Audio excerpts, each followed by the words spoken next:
Oke, selamat datang dalam ujian komprehensif PPG dalam jabatan batch 3 tahun 2022. Silakan presentasikan RPP yang akan Ibu sampaikan. Selanjutnya nanti akan ada ujian baca tulis Al-Quran. Oke, silakan dimulai dari sekarang. Silakan share. Baik, Bu. Assalamualaikum warahmatullahi wabarakatuh. Ibu dosen penguji yang saya hormati, izinkan saya menyampaikan RPP yang saya susun, yaitu tentang materi sholat kewajibanku pada kelas 3 semester 1. Subtemanya adalah praktek sholat. Untuk kompetensi intinya yaitu ada KI 1 sampai dengan KI 4. Kemudian kompetensi dasar yaitu 1.1 menunaikan sholat secara tertib sebagai wujud dari pemahaman Quran Surat Al-Baqarah. Kemudian memiliki sikap disiplin dan tertib sebagai implementasi pemahaman makna ibadah sholat. Untuk tujuan pembelajarannya yaitu 1. Melalui pengamatan video pembelajaran praktek sholat peserta didik dapat menyebutkan gerakan dan bacaan sholat dengan benar. Yang kedua, untuk materi pembelajarannya yaitu 1. Rukun sholat, yang kedua tata cara sholat meliputi gerakan dan bacaan sholat. Untuk pendekatan, metode, dan model, yaitu pendekatannya yaitu saya menggunakan saintifik, yaitu mengamati, menanya, mengumpulkan informasi, mengasosiasi, dan mengkomunikasikan. Untuk modelnya menggunakan discovery learning, yang metodenya menggunakan ceramah, diskusi, tanya jawab, demonstrasi, dan indeks karmat, yaitu mencocokkan kartu. Untuk langkah-langkah pembelajarannya meliputi pendahuluan, guru mengucapkan salam, kemudian memeriksa kehadiran. Untuk kegiatan inti, yang pertama, peserta didik mengamati video gerakan sholat pada layar. Untuk kegiatan penutup, yaitu peserta didik membuat kesimpulan dibantu dan dibimbing oleh guru. Kemudian untuk medianya menggunakan laptop dan LCD proyektor. Alatnya, medianya ilustrasi gambar, tayangan visual, video pembelajaran sholat, PPT, dan kartu gambar gerakan sholat. Untuk penilaiannya meliputi penilaian sikap, pengetahuan, dan penilaian keterampilan. Untuk tekniknya, observasi, pilihan ganda, dan diskusi demonstrasi. Selanjutnya adalah lampirannya, Ibu.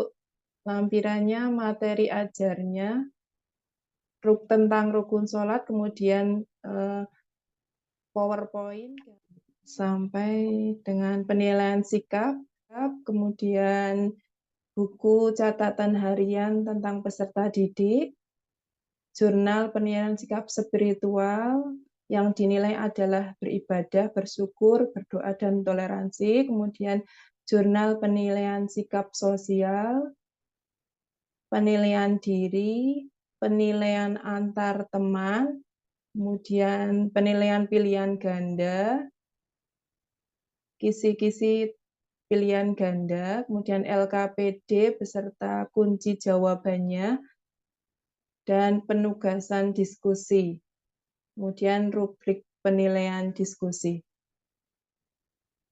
Yang terakhir adalah format penilaian keterampilan.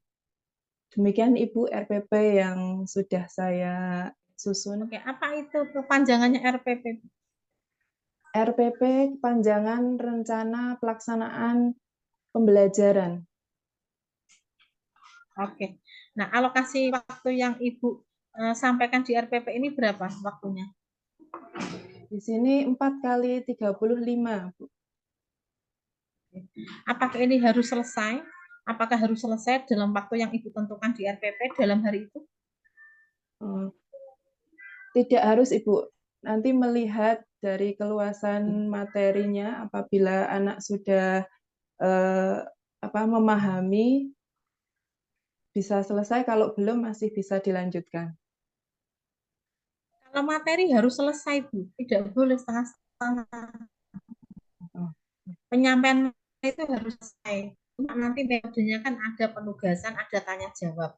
Maka Ibu memang harus push Ibu untuk menyelesaikan itu. Mana yang dikerjakan di kelas dan mana yang itu menjadi tugas untuk diskusi dibaca di rumah. Itu harus terbagi betul itu.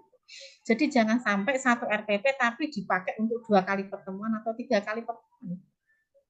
Harus selesai. Nah, itu alokasi waktunya Ibu di RPP itu jelas 2 kali 35 menit misalnya, ya harus selesai. Apa yang Ibu tulis di sini itu harus dipraktekkan di kelas, bukan menjadi pajangan. Paham Ibu? Iya, Bu. Ya, berarti kalau ditanya RPP dari alokasi waktu yang sudah Ibu sampaikan dalam RPP ini, apakah harus selesai dalam hari itu? Berarti harus selesai. Ya, nah, masalah penugasan nanti akan menjadi diskusi di luar nanti dan akan dilanjutkan itu nanti urusan lain. Tetapi itu yang namanya materi harus disampaikan semuanya. Biar ada namanya keaktifan anak didik itu di rumah juga harus ada keaktifan, ya kan? Dan Ibu bisa memanage itu dengan baik dalam waktu itu.